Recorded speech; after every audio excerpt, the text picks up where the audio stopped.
اب آپ کو بتائیں کہ پولیو کے خلاف جنگ باہمت خواتین پولیو ورکرز میدان میں آ گئیں۔ سخت سردی میں خطرہ مول لیتے ہوئے کشتی پر دریا پار آباد سینکڑوں بچوں کو پولیو ویکسین کے قطرے پلانے پہنچ گئی ہیں۔ مزید جانیں گے مظفر گڑھ سے شیخ فیصل فراز کی رپورٹ میں۔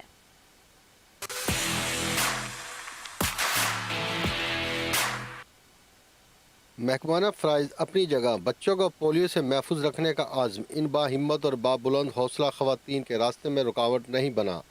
بچوں کا مستقبل محفوظ رکھنے کا جذبہ پولیو ورکر خطرناک کشتی میں سوار ہو کر دریا چناب کے پار پہنچ کر جہاں سینکڑوں بچوں کو قطرے پلانے کا آغاز ہو گیا ہے۔ السلام علیکم۔ جیسے کہ ہمارے سر نے ہمیں بتایا ہے UCM ہونے کے ٹائم پہ نہ جانا ہے اور علاقوں میں جا کے کام کرنا ہے۔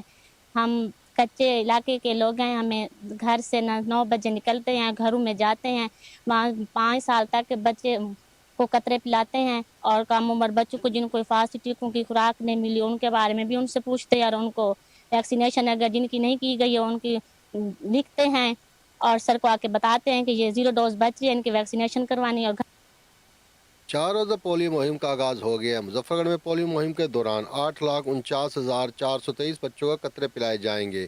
ٹیمیں گھر گھر جا کر بچوں کو ویکسین پلائیں گی۔ جو ہے پولیو ویکسینیشنز کا وہ 16 سے 20 تک انشاءاللہ تعالیٰ ہوگا۔ ہم آج یہاں پہ موجود تھے اس کیمپین کا افتتاح کرنے کے لیے۔